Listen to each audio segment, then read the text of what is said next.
Hi, everyone, and thank you so much for watching today's session on Career Opportunities Fair. Are you ready? My name is Shannon Amaral. I'm the Career Services Program Specialist here at Fanshawe College. I work in the Employment and Student Entrepreneurial Services Department. For those of you wondering where we're located, you can find us in D1063. Save the date. So this year's Fall Career Fair is happening on Wednesday, September 27th. There is also a Spring Career Fair, which usually is located in the J Gym as well, in March as well. But this Career Fair for the fall is located in the gym, and it's on Wednesday, September 27th.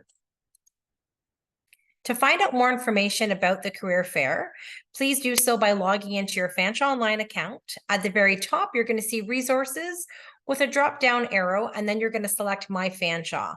From My Fanshawe over to the right-hand side, you'll be able to select Career Fair 2023. What exactly is a career fair?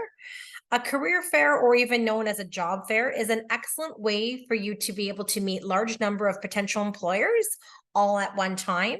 These fairs are not only provide employment opportunities, but they also provide a network for career exploration and even additional professional development opportunities as well. So what are the benefits of attending a career fair?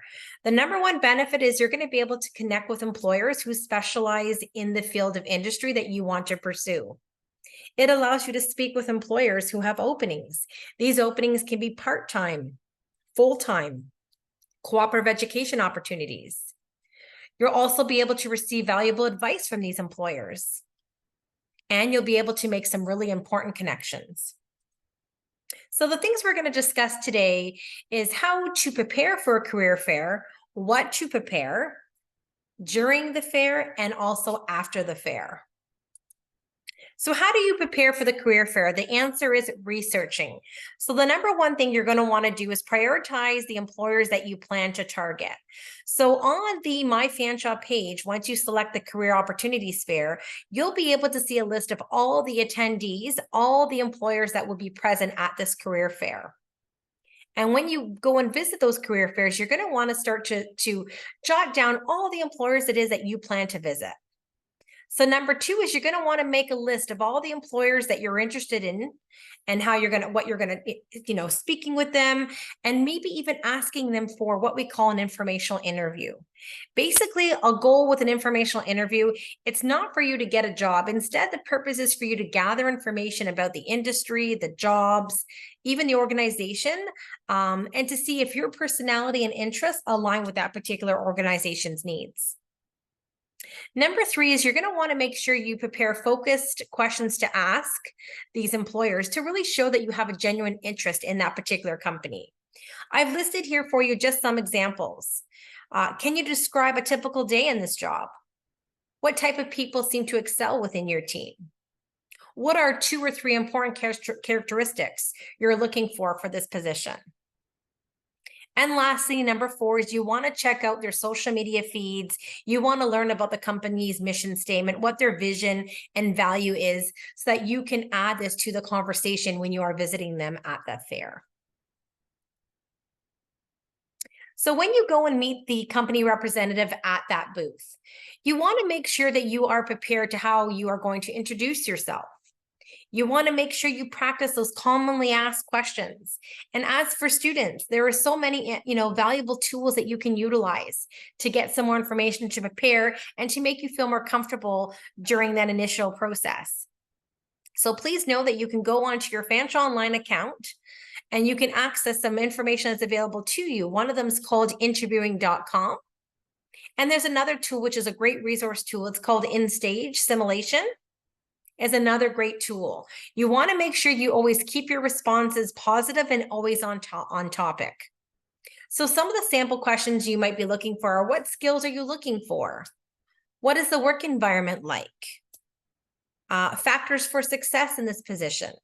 But you also want to be prepared to answer questions like they may ask you, tell me a little bit about yourself. Why do you want to work for this particular company? Provide examples of your skills and your strengths. So it's really important to make sure that you review most commonly asked questions. And there is some more information on commonly asked questions by going onto your FOL account and selecting the interview toolkit. Now, what things should you prepare? You need to make sure you prepare your resume, LinkedIn. So if you're new to LinkedIn, or if you currently have a LinkedIn profile, make sure that all your information is set up. You want to make sure that you have your references available. You may even want to have a portfolio if it applies to your particular field of study. And lastly, your elevator pitch, which is something that you're going to be able to tell the employer of how you'd have a practice response and how you can introduce yourself to those employers.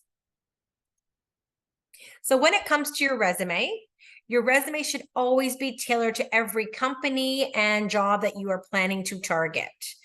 Always feel free to use the Fanshawe Career Services workshops on how to prepare a skills-based resume. But what you're looking on today's screen here is a sample of a chronological style resume to get you started. You have your contact information above, you have your highlight section. That highlight section really needs to reflect that job posting and the skills the employers are looking for and how you match those particular skills that the employer is seeking. You have a section on education, experience, and lastly, you may have other sections which are optional. It could be activities and interest, it could be community involvement, just to name a few.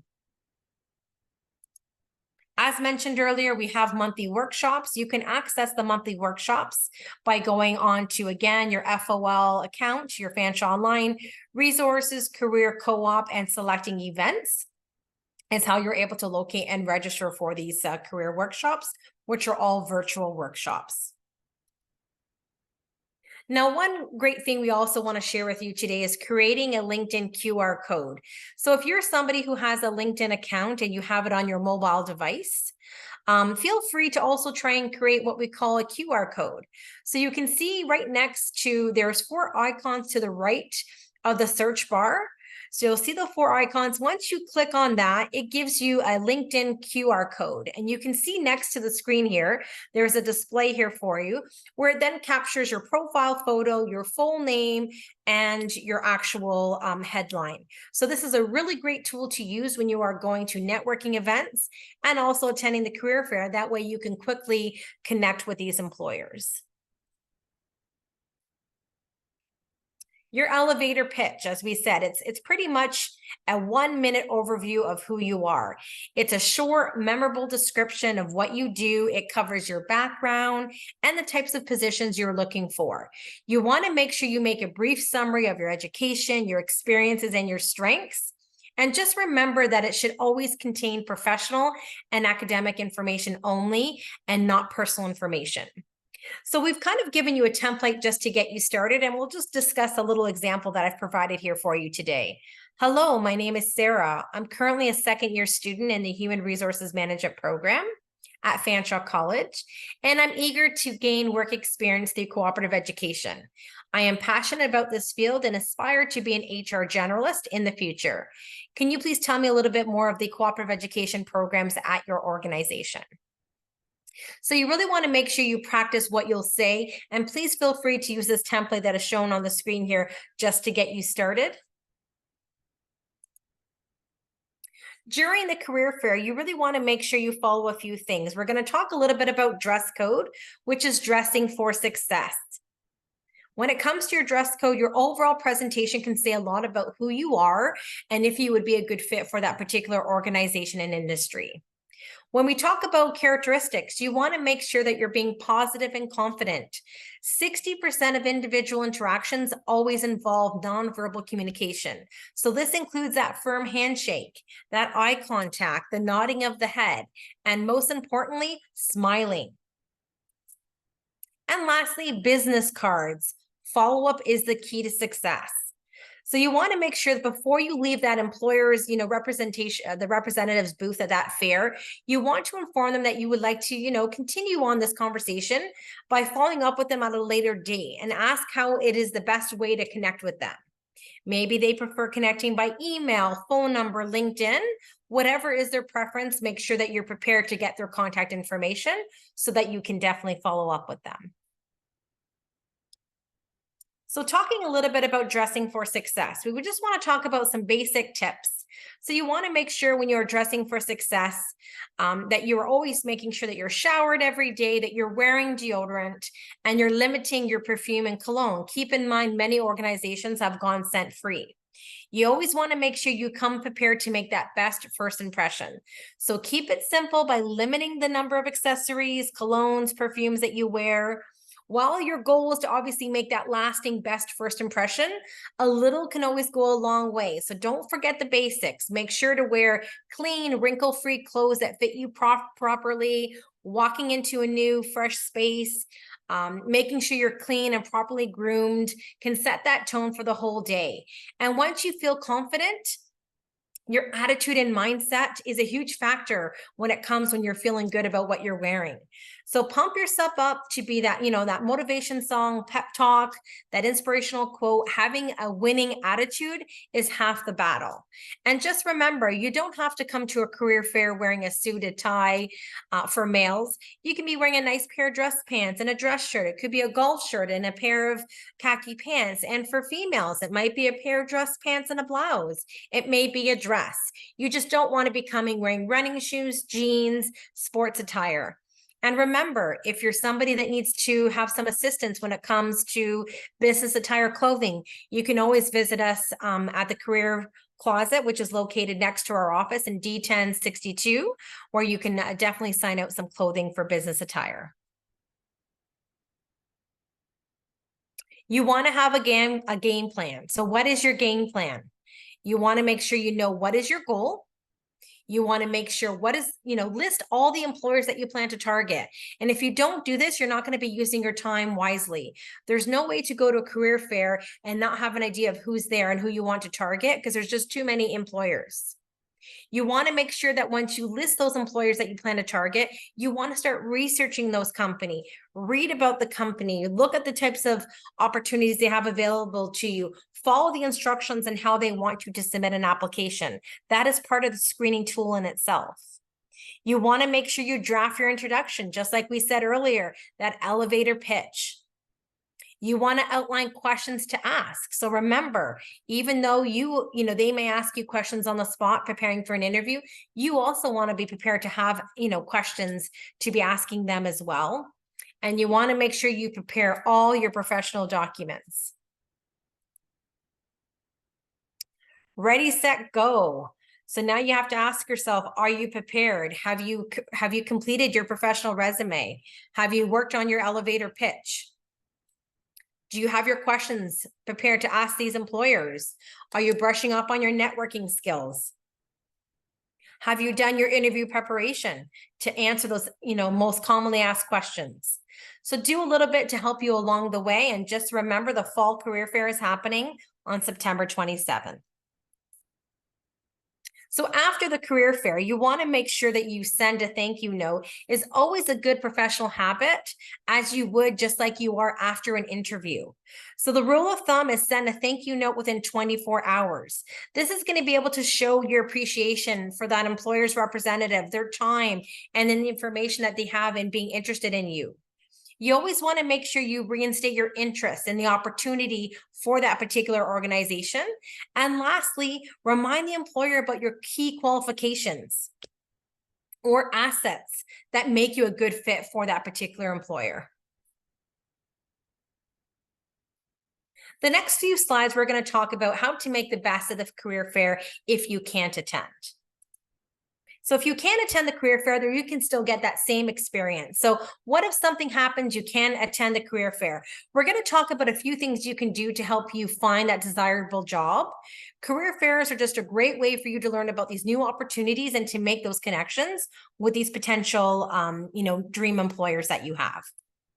So number one, same thing. You want to review the list of companies in attendance. So the first thing you want to do is view the list of all the companies attending that career fair. This will help you to identify any potential employers you may be interested in and want to learn more about.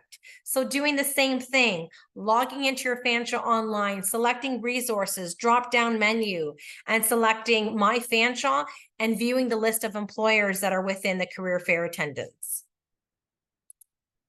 Number two, same thing. You want to visit the company's website and view their job openings. So after you've narrowed down your searches down to the companies you're interested in, you'll need to find a little bit more about, going into each company's or each organization's website.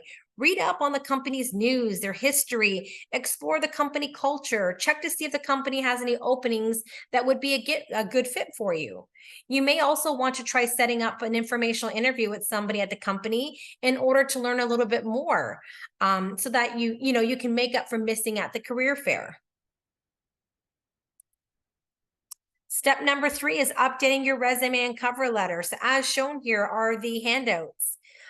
To find your dream job in the list of openings on one of the company's website, if that's what you found, it's time for you to go over your resume extremely carefully. Check for misspellings, update your work experience to reflect the most recent jobs and achievements, and make sure you customize your resume so that it aligns with that particular job you're planning to apply to. Doing so is going to make your resume stand out from all those generic resumes and other candidates. You want to make sure you repeat that same process for your cover letter. So be sure to tailor each document to each position you're applying for. No two resumes should be the same. Number 4 is you want to apply online for these positions. You want to make sure you follow up. So now take your time. Don't rush the application. You want to be sure to fill out every question carefully so you don't get, if you don't get the application right, it could end up being deleted or filtered out before it's even being read. So make sure you're following these instructions very clearly. You've looked over your resume and cover letter. You've submitted your application. You follow the instructions on how the application should be submitted. And then you also want to make sure that you document everything. So make note of where you've applied, when you should be following up with them if you haven't heard back with them. And the rule of thumb for follow-up is about 5 to 7 days from the date you submitted the application. Tip number 5 is you want to follow companies on their social media platforms. And LinkedIn is one of the largest, network of following companies. So if you don't have a LinkedIn account, you're missing out on a lot of great career and networking opportunities. LinkedIn is like the business equivalent of Facebook. Many employers post job postings on their site and use it to connect to connect potential employees. So following companies you would like to work for on LinkedIn is a great way to be on their radar. You may also want to see if you can connect with hiring managers on LinkedIn or any other company rep who's relevant to the position you want to apply for. Maybe send them a message and sell yourself in more detail and ask questions about the role in the company. But remember, you always want to make sure you maintain professionalism in your communications as well. So this brings us to the end of our career preparation for the career fair. Please note again that career fairs happen twice a year. There's one that happens in March and the one that's happening in the fall in September. If you have any questions or concerns, please do visit us in Career Services in D1063. Thanks for watching.